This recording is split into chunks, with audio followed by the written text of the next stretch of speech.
beriman terhadap ajaran dari Nabi dan Rasul sebelumnya, maupun yang beriman dengan ajaran Nabi Muhammad sallallahu alaihi wasallam. Di surah Al-Bayyinah, Bapak Ibu, surah Al-Bayyinah ini ada dua. Satu adalah kelompok yang disebut dengan syarrul bariyah, yang kedua adalah khairul bariyah. Kalau di tempat yang lain ada ashabul maimanah dengan ashabul mash'amah. Ada kelompok ashabul yamin dengan ashabu shimal, kelompok kanan dan juga kiri. A'udzubillahi minasyaitonir rajim. Innal ladzina kafaru min ahlil kitabi wal musyrikina fi nari jahannam khalidina fiha ulaika hum syarrul bariyah. Kita lihat maknanya dulu. Di sini ada kata inna, sesungguhnya, memberi makna taukid, penguatan. Siapa yang tidak yakin, inna, sesungguhnya, sungguh gitu. Alladzina, orang-orang yang kafaru, mereka telah ingkar. Kafaru disampaikan dalam bentuk fi'lul madhi. Maknanya adalah ingkarnya itu sampai mereka wafat.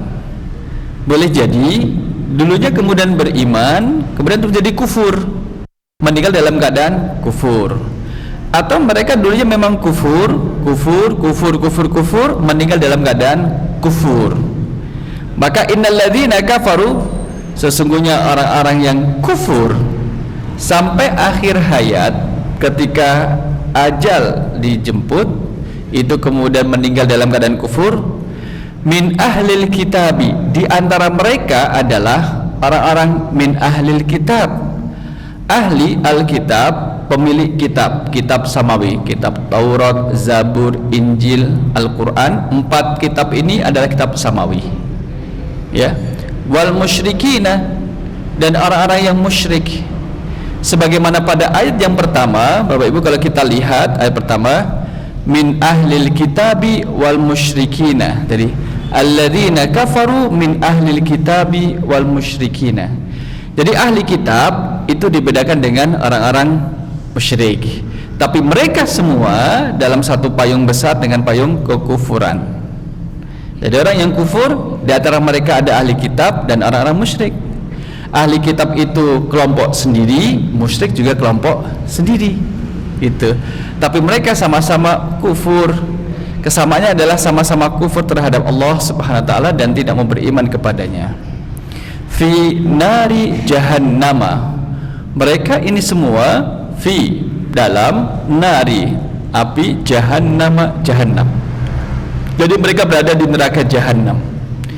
Disinilah kemudian Allah tidak menyebutkan satu persatu orang-orangnya, fulan, tidak. Secara umum siapa yang masuk di dalamnya, di neraka jahanam. Khalidina fiha, khalidina, mereka kekal. Namanya juga kekal. Sampai kapan? Loh, kekal. Kekalnya sampai kapan? Ya, kekal. Nah, juga kekal selama-lamanya gitu. Kalau misalkan sampai kapan, berarti ada batasannya. Kekal itu tidak ada batasannya, terus menerus, diulang-ulang di dalam Al-Quran. Khalidina fiha fi nari jahannama. Coba kalau misalkan kita lihat nari jahannam itu berapa kali ya? Fi nari jahannam, jahannama, jahannam, hanya ada 2, Al-Bayyinah, At-Taubah, dan juga At-Taubah. Yawma yuhma 'alaiha fi nari jahannam. Bagaimana dengan khalidina? Kata-kata khalidina yang seperti ini bisa masuk, berarti di sini ada alifnya, keramba alif. Khalidina 45, tapi tidak semuanya 45 ayat ini kemudian menggambarkan mereka kekal di neraka, tapi juga ada yang menyebutkan kekal di surga juga. Masuk yang bagian bawah-bawah. Nih, tajri min tahtihal anhar khalidina fiha abada. Ini adalah menjelaskan tentang surganya. Jamaah rahimakumullah, khalidina fiha, kembali kemana? Ke nar, naru jahannam. Jahannam disifati dengan sifat muannas. Ulaika, kata ulaika ini adalah ismul isyarah. Ismul isyarah itu adalah kata tunjuk. Mereka, haulai, ada ulaika. Haulai itu bisa bermakna untuk dekat, ulaika bisa bermakna jauh, mereka itu. Jadi menggunakan ulaika bermakna jauh, ya memang mereka jauh dari rahmat Allah. Mereka itu hum adalah mereka, syarrun itu adalah isim tafdil. Syarrun lawannya adalah khairun. Khairun paling baik, syarrun paling buruk. Al-bariyah bermakna makhluk. Seburuk-buruknya makhluk adalah mereka yang diperkenankan hidup di dunia tapi kemudian tidak beriman kepada Allah. Jadi yang menjadi daya tawar di akhirat nanti adalah keimanan.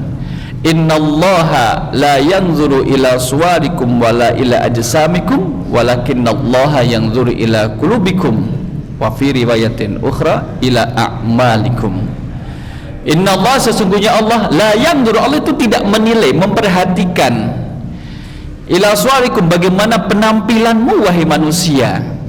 Jadi standar kemuliaan seseorang itu tidak serta-merta ditentukan dari penampilannya, casingnya itu, dan kemudian bodinya. Kalau misalkan yang masuk surga adalah orang yang penampilannya aduhai, yang mewah, perawatan, bagaimana Bapak Ibu yang kemudian di kampung jauh dari kota, nggak ada perawatan, sehari-hari pergi ke sawah dan sebagainya. Maka Allah Maha Adil, diberikan kesempatan kepada siapapun. Walakinnallaha, akan tetapi Allah itu yang zuru ila, menilai kepada qulubikum, hati-hati kalian yang dinilai. Kesolehan amal, keikhlasan dalam beribadah, itu yang dinilai oleh Allah. Wa fi riwayatin ukhra, dan pada riwayat yang lain, ila a'malikum, amal perbuatan kalian. Kemuliaan kita ada pada hati kita, kemuliaan kita pada amal perbuatan kita. Kalau di pepatah Jawa ya, aji ning rogo soko napa Pak? Soko busono. Yeah. Itu kemudian gini, dalam Islam adalah memang badan kita punya hak. Hak itu yang harus kita penuhi, termasuk badan kita punya hak untuk ditutupi auratnya. Tetapi kemuliaan seseorang tidak serta-merta ditentukan oleh seberapa besar, seberapa mahal busana yang dikenakan. Itu.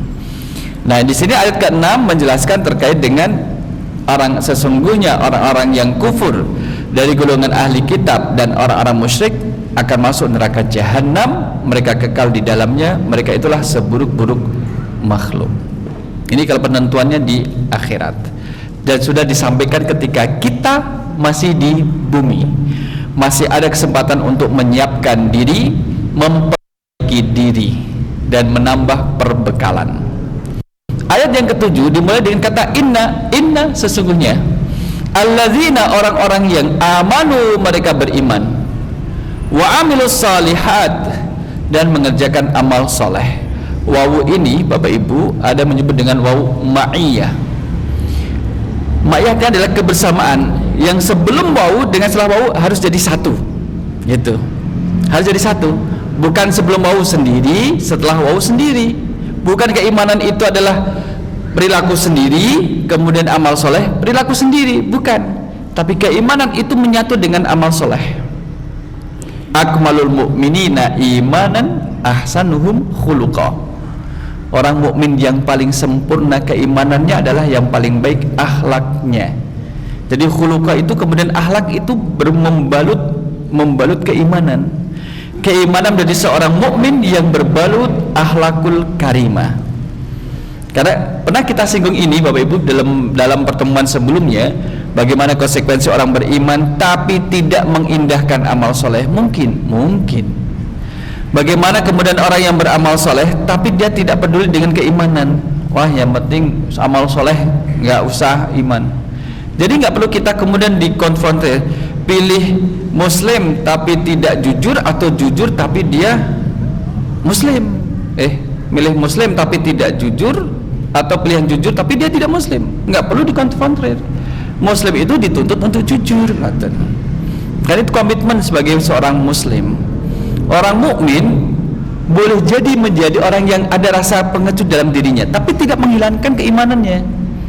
Orang mukmin boleh jadi ada sifat kikir, bakhil dalam dirinya tapi tidak menghilangkan keimanannya. Di saat orang mukmin itu berbohong, bukan lagi seorang mukmin, karena kebohongan itu sudah merubah statusnya dari mukmin menjadi munafik. Bukan berarti kemudian kita berpikir, oh berarti jadi pengecut boleh ya, ya penting masih beriman. Bukan. Oh jadi orang yang bakhil itu boleh ya, tapi masih beriman ya. Bukan gitu. Lebih baik saya jadi orang bakhil daripada bohong. Saya bakhil tapi kan nggak pernah bohong. Nggak juga, nggak dibenarkan juga. Maka pilih yang terbaik, ya menjadi mukmin, pemberani, kemudian juga jujur dan juga dermawan. Innalladzina amanu wa amilus shalihat, lagi beramal soleh, ulaika mereka itulah hum mereka khairul bariyah, sebaik-baik makhluk. Jazakallahu khair. Lawan daripada syarrun adalah khairun. Bariyah mati adalah makhluk.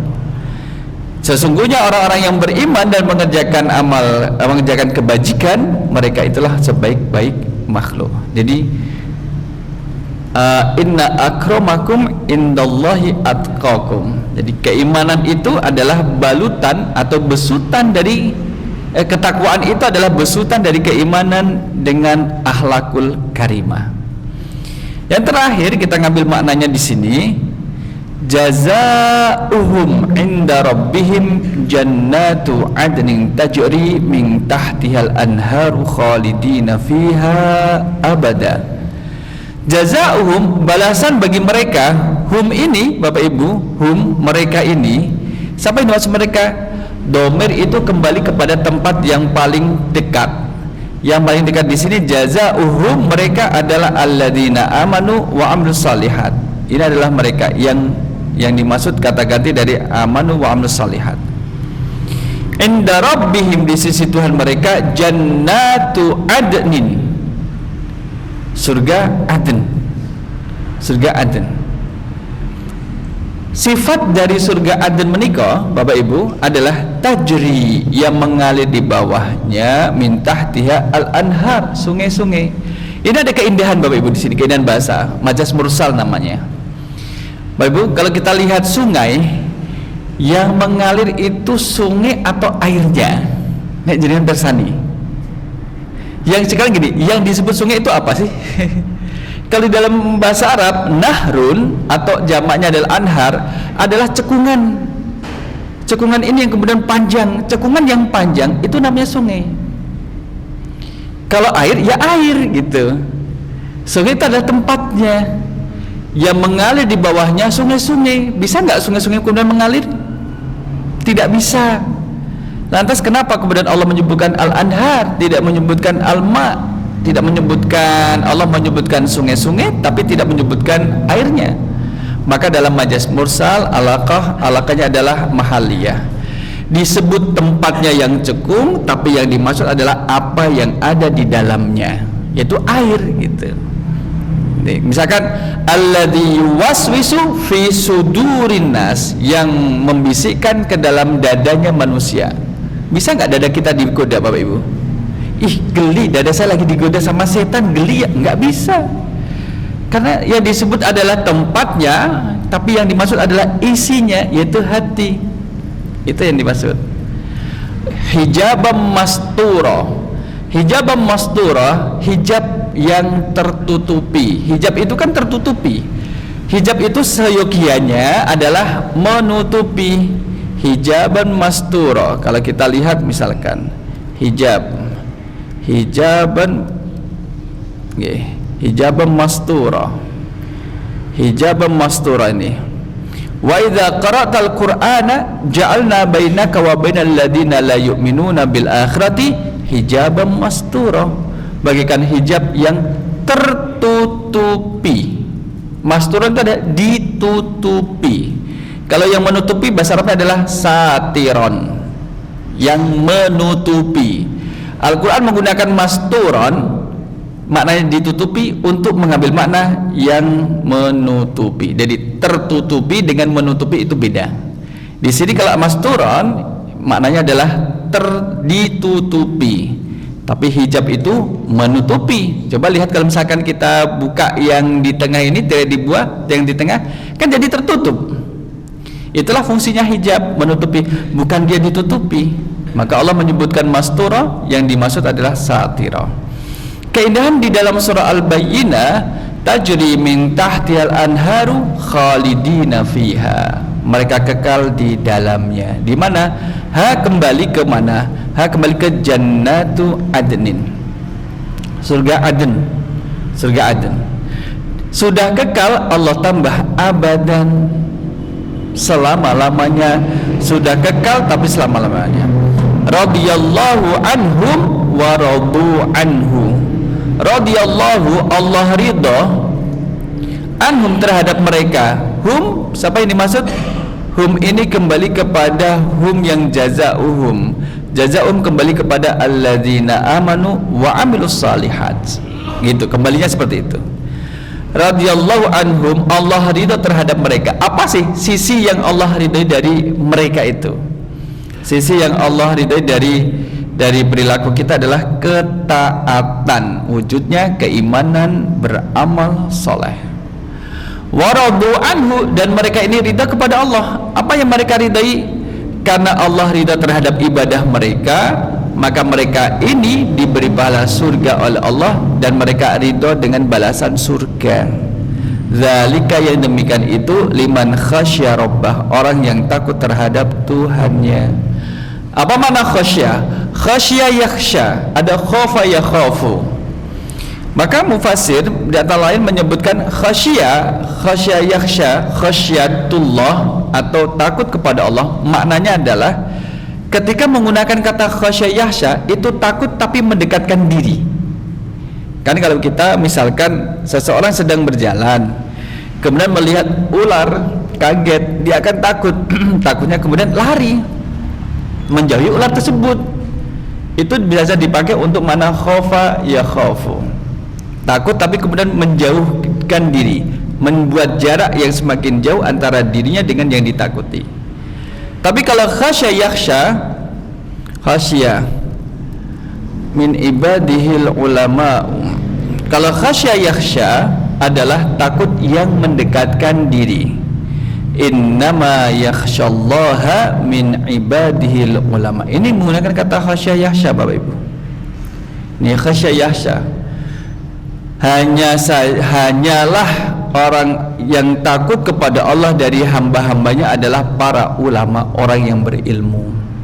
Ini artinya adalah dia takut tapi kemudian mendekatkan dirinya kepada Allah. Zalika liman khasya rabbah. Dampak takutnya kita kepada Allah, satu, bergegas melaksanakan kewajiban dan bergegas meninggalkan yang dilarang. Itu bentuk takutnya. Karena takut nanti melahirkan muraqabatullah, merasa diawasi oleh Allah Subhanahu wa taala. Ibu bapak jamaah rahimakumullah, mari kita lihat di tafsirnya.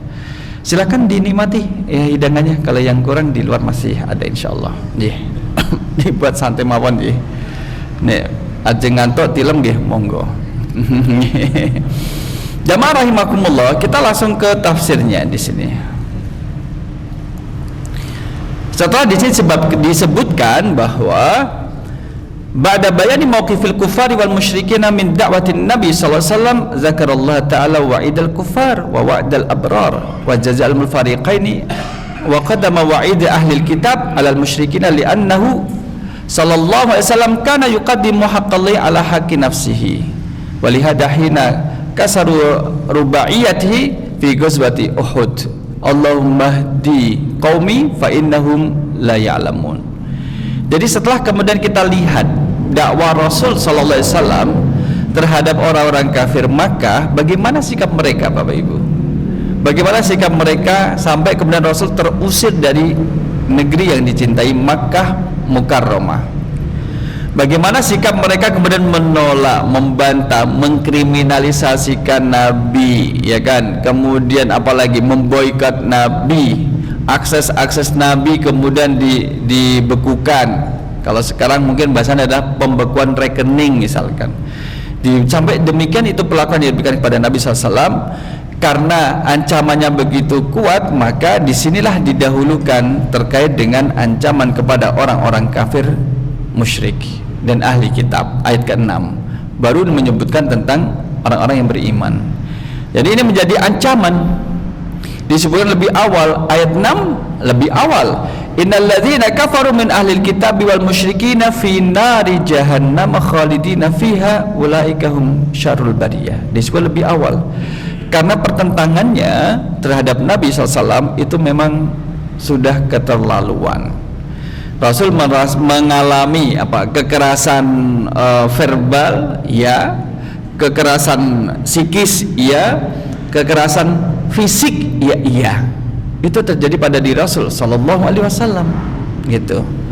Tapi meskipun demikian Bapak Ibu, tapi Rasul tetap mendoakan yang baik untuk umatnya. Allahumma hdi qaumi fa innahum la ya'lamun.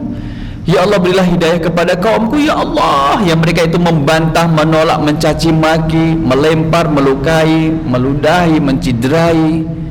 Fa innahum, maka sesungguhnya mereka ya Allah la ya'lamuna, tidak mengetahui. Mereka enggak tahu ya Allah, enggak tahu apa itu Islam gitu. Maka sampai demikian itu kan doa Nabi sallallahu alaihi wasallam. Nah, inilah kemudian yang kemudian memberikan ketenangan pada diri Rasul sallallahu alaihi wasallam. Yukhbirullahu ta'ala an ma'alil fujjaril kufar. Allah memberi kabar terkait dengan akhir perjalanan dari orang-orang yang ingkar kufur terhadap Allah SWT. Kufurnya itu dibawa sampai mati. Itu kan jawaban di situ. Tetapi kemudian kita tidak disebutkan dengan mengatakan, dia mati dalam keadaan kufur. Tidak disebutkan demikian. Kemudian mengklaim orang lagi, orang itu mati dalam keadaan kufur. Tidak ada anjuran demikian. Itu rahasia. Bagaimana kondisi orang yang sakratul maut kemudian mati dalam keadaan yang kita sendiri tidak tahu. Kita itu bukan mengalaminya. Itu nggak bisa baca ini kalimat tauhid, dikunci itu lisannya. Nggak usah mengomentari yang demikian terhadap orang yang meninggal, karena kita tidak tahu hatinya seperti apa. Boleh jadi dia melafalkan kalimat syahadat, kalimat tauhid dalam hati yang kemudian kita tidak ketahui. Justru kalau dibiarkan nanti malah menyedot amal orang yang menuduhnya itu menjadi milik orang yang sudah meninggal. Ini ayat yang ke-6, innalladzina kafaru min ahlil kitabi wal musyrikina fi nari jahannam khalidina fiha ulaika hum syarrul bariyah. Innalladzina khalafu kutuballahil munazzalah. Ini adalah siapa yang berselisih dengan kitab Allah yang diturunkan pada masanya itu. Kalau kitab Zabur diturunkan kepada Nabi siapa Bapak Ibu? Tersebut Zabur sinten? Nabi Daud. Kalau Taurat Nabi Musa, kalau Injil Nabi Isa, baru Al-Quran Nabi Muhammad sallallahu alaihi wasallam. Jadi itu berlaku untuk kaumnya, kecuali Al-Quran. Orang yang hidup pada masa Nabi Daud dengan kitab Zaburnya, ketika sudah turun Taurat untuk masa Nabi Musa, maka mereka akan kemudian beriman terhadap syariatnya Nabi Musa. Pada dasarnya tidak ada istidamah, tidak ada pertentangan dari kitab-kitab samawi. Sama-sama mengajak untuk menyembah Allah, mengesakannya dan tidak menyekutukan dengan yang lain. Tidak ada pertentangan. Yang berbeda adalah syariatnya. Kalau sholatnya kita umat Nabi Muhammad, bagaimana tata cara sholatnya? Kemungkinan berbeda dengan tata cara sholatnya Nabi Musa. Puasanya kita boleh jadi berbeda dengan puasa umat Nabi Isa. Tapi dalam hal yang usul, tauhid, sama-sama mengesahkan Allah. Itu yang usul itu di situ. Sama seperti ketika sholat, kalau misalkan kita ini sama-sama sholat, ketika sujud ada yang kemudian lututnya dulu, ada yang tangannya dulu. Kalau jidatnya dulu ada enggak? Kan sama-sama sholat. Itu masalah furu'. Tapi usulnya adalah tetap mengesahkan Allah Subhanahu wa ta'ala. Nah, ajaran dari nabi-nabi terdahulu itu seperti itu, mengesahkan Allah, mengajak orang untuk beriman kepada Allah dan mengesahkannya. Kita tahu yang dekat-dekat dengan masa Nabi SAW, misalkan kemudian Buhairah yang kemudian membaca kitab Injil, ditemukan tanda-tanda kenabian Nabi Muhammad. Waraqah bin Naufal, paman dari Khadijah binti Khuwailid, yang beriman terhadap ajaran Nabi Isa alaihissalam. Karena waktu itu Nabi Muhammad belum diutus. Kisah Ashabul Ukhdud, pemilik parit yang kemudian dia sendiri dipanah pada pelipis kanannya, setelah membaca, pemanahnya membaca Bismillahirrabbilgulam, dengan menyebut nama Allah Tuhan pemuda ini. Orang kemudian berbondong-bondong beriman terhadap Allah. Itu mereka beriman. Nabi-nabi terdahulu ya juga beriman dengan syariatnya masing-masing. Nah, yang di sini yang disebutkan pada ayat ke-6, siapapun kaumnya yang tidak beriman terhadap kitab yang diturunkan pada masanya, maka termasuk kafaru, orang-orang yang kufur. Ya, orang-orang yang kufur. Bentuknya banyak Bapak Ibu. Bentuknya adalah khalafu kutuballahil munazzalah, berselisih dengan kitab yang Allah turunkan, wa anbiya Allahil murassalah, dan berselisih dengan para nabi dan rasul. Di antara mereka minal yahudi wan nasara wa abdatul asnam, para penyembah patung berhala, paganisme. Ma'alahum yaumal qiyamah finnari jahannam musta'irah, maka tempat kembalian mereka neraka jahanam. Bapak Ibu, pernah kita sampaikan, jangan bermain-main guyon sendau guro tentang neraka jahanam atau akhirat secara umum. Kan kemudian ada yang kemudian nggak apa-apa, contoh nih, nggak apa-apa lah kalian ke surga, biar sini ini yang ke neraka, malah enak di neraka, bisa ketemu dengan artis-artis, artis A, artis B, artis luar negeri, Hollywood gitu. Itu tadi kan bermain-main, dia bermain-main menantang Allah Subhanahu wa taala. Terlebih kalau melakukan yang mengatakan itu, terlebih adalah orang yang kemudian masih sholat, nggak boleh. Itu meremehkan dan bermain-main dengan agama Allah Subhanahu wa taala. Jadi jangan demikian. Oleh karena itulah kemudian ketika kita mendengar terkait dengan neraka, kan kemudian kita berdoa semoga kita diselamatkan Allah dari neraka. Amin. Ketika kita membicarakan tentang surga, maka kan kemudian kita berdoa semoga kita termasuk ahlinya, ahli jannah itu. Nah, itu kan demikian. Itu yang baik. Boleh, monggo.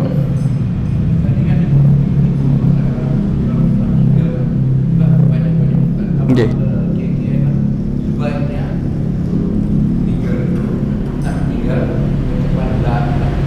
Nggih. Kiat. Belum meninggal kalau hilang kesadaran. Nggih. Tidak bisa mengucapkan itu bagaimana? Nggih. Karena itu paling sering digaungkan oleh takutan mungkin ya. Masalahnya kan sering terjadi orang belum meninggal dalam keadaan koma.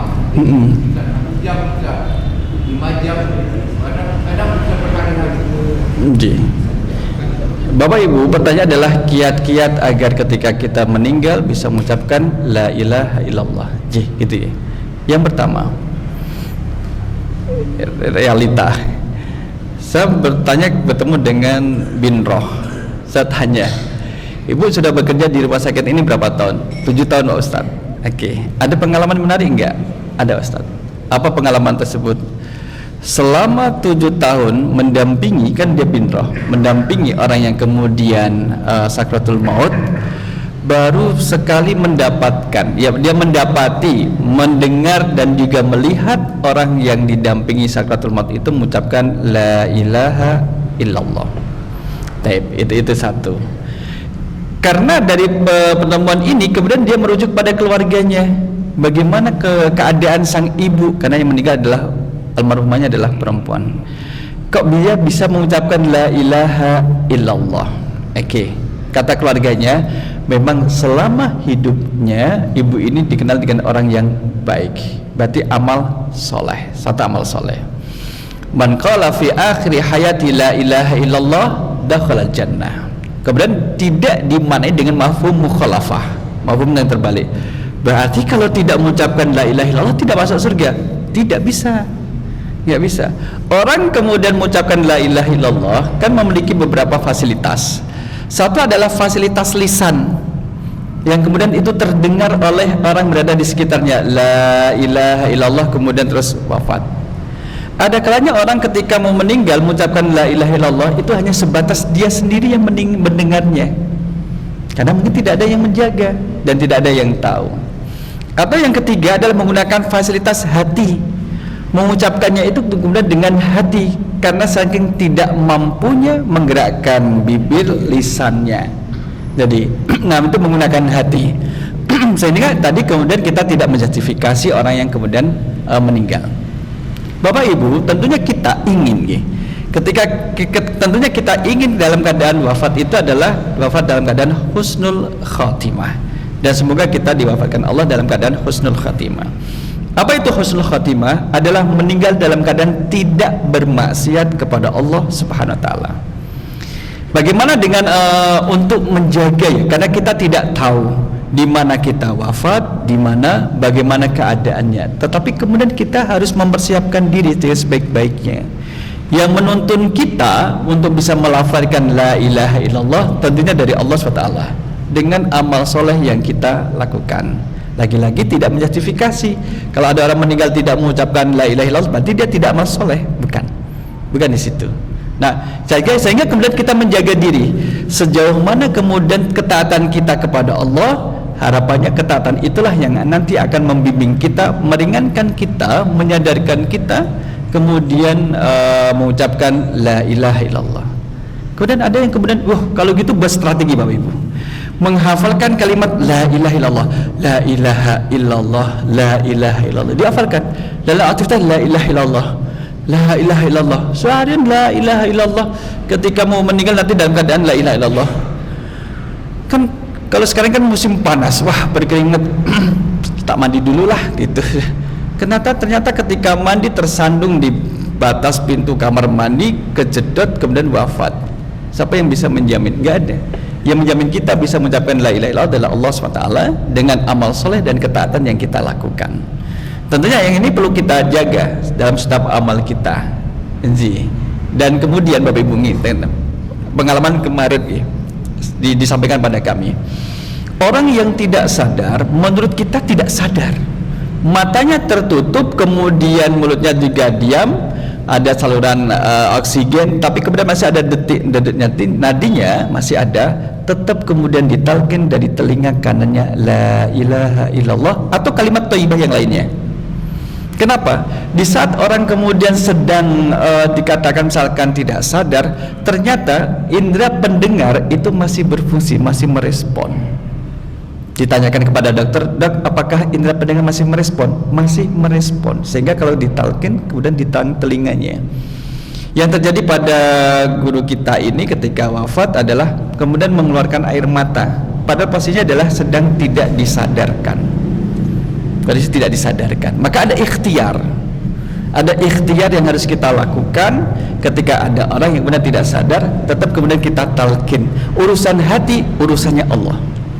Urusan kita adalah mentalkin. Itu kalau terjadi pada orang lain. Bagaimana terjadi pada diri kita? Kita nggak tahu. Bapak Ibu yang kemarin sempat dapat berita yang cukup viral di tempat kami, yang kemudian setelah kami angkat, kan kemudian tetap saya talkin. Saya pegang masih ada detaknya, kemudian saya talkin la ilaha illallah sambil nunggu ambulan datang. Tetap kita talkin. Itu usaha ikhtiar kita. Kita tidak tahu. Kemudian kalau kita lihat sepertinya ada usaha untuk bisa menirukan itu dengan kemampuan yang dia miliki. Nah, jamaah rahimakumullah. Jadi bagaimana kemudian kalau kita berbicara tentang kiat-kiat, mari kita jaga ketaatan dan kesalahan kita kepada Allah SWT. Keimanan dijaga, akmalul mu'minina imanan, kemudian ditambah ahsanun khuluqah, akhlak yang baik, itu yang kita jaga. Kalau misalkan kewajiban kita laksanakan, tobat juga kita haturkan, kita panjatkan, kemudian maksiat kita jauhi, kemudian Allah akan memberikan yang terbaik pada hamba ini. Bagaimana kemudian dia akan wafat. Misalkan kisah nyata, seseorang yang kemudian meninggal ditemukan di gang. Orang-orang yang lihat itu tidak mau mengangkat jenazahnya, nggak mau Pak. Orang lihat dikerumunin, nggak dikerumunin Pak, dibiarkan saja. Karena orang sudah tahu orang ini yang meninggal ini kalau malam pergi ke dua tempat. Satu ke tempat minum minuman keras, yang jual minuman keras, nanti dia beli di situ. Yang kedua adalah dia pergi ke rumah apa namanya? Nah, nanti ditunggu. Kita tunggu azan.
Nah, Bapak Ibu jamaah rahimakumullah, yang meninggal tadi itu kenapa kemudian dibiarkan oleh orang-orang sekitarnya? Karena ditemukan biasanya masuk ke tempat yang jual minuman keras dan membelinya, kemudian dibawa. Yang kedua adalah masuk ke rumah yang di situ ada wanita penghiburnya, jadi pelacur. Orang tahu, oh ini mesti masuk sana. Setelah masuk ke rumah itu pintu jendelanya pada ditutup, oh pasti ini gitu. Orang ini tahu. Maka saat meninggalkan kemudian terus dibiarkan sampai bertemu dengan sang khalifah, dengan ulama-ulamanya, kemudian bertanya, kenapa dibiarkan orang ini meninggal, di mana rumahnya? Maka dimintalah kepada pasukan untuk membawa ke rumahnya. Istri mana yang tidak sedih? Istri sedih melihat perlakuan orang-orang terhadap suaminya. Akhirnya kemudian disolatkan oleh khalifah dan juga ulama dan juga orang-orang berada di situ. Istrinya mengatakan bahwa suamiku, Allah mengabulkan doa dan harapan suamiku. Apa? Suamiku pernah berdoa semoga ketika dia meninggal disolati oleh khalifah, pemimpin dan para ulama. Dia menyolati mereka adalah khalifah dan ulama saja.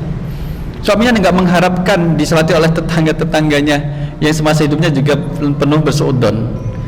Kenapa suamimu ditinggalkan oleh mereka? Dijawab sama sang istri bahwa memang suamiku sering pergi ke dua tempat, satu yang jual minuman keras, yang kedua adalah pelacur. Suamiku masuk ke minuman keras, dia beli, dan kemudian sampai rumah akan dibuang minuman keras itu sehingga malam itu tidak ada atau mengurangi orang yang mabuk. Suamiku memang ke rumah pelacur, dia cerita dan kemudian memberikan uang, ditanya, wahai kamu, semalam ini setiap malam dapat berapa biasanya? Dapat sekian dinar, dirham. Saya kasih uang sekian, tutup pintu, tutup jendela, tidak usah melayani lelaki hidung belang. Itu yang dilakukan. Jadi artinya adalah kebaik dan buruknya seseorang dalam keadaan meninggal bukan domain kita selaku manusia, tetapi kemudian kita selalu berhusnudzon. Semoga meninggal dalam keadaan husnul khatimah selama dia masih salat dengan kita, masih kemudian menyembah Allah SWT. Selebihnya yang tidak kita ketahui biarlah menjadi rahasia antara dia dengan Allah Subhanahu wa taala. Kita hanya menghukumi nahkumu bizzawahir. Kita menghukumi yang terlihat, yang nampak. Wallah yahkumu bisarair. Allah yang akan menilai, menghukumi yang tersimpan di dalam hati, niat orang tersebut, sebagaimana dalam diri kita. Maka kita selalu berdoa kepada Allah semoga kita diwafatkan dalam keadaan husnul khatimah. Amin ya rabbal alamin. Sehingga nanti tempatnya adalah di surga. Demikian ibu bapak jamaah rahimakumullah, mudah-mudahan yang kita kaji ini berdampak baik pada perilaku kita, dan yang kemudian yang kita kaji ini juga merubah diri kita, khususnya saya, menjadi lebih baik dari hari ke harinya. Kita coba dengan doa kafaratul majlis. Subhanakallahumma wa bihamdika asyhadu an la ilaha illa anta astaghfiruka wa atubu ilaik. Aku qouli hadza astaghfirullah li wa lakum. Wassalamualaikum warahmatullahi wabarakatuh.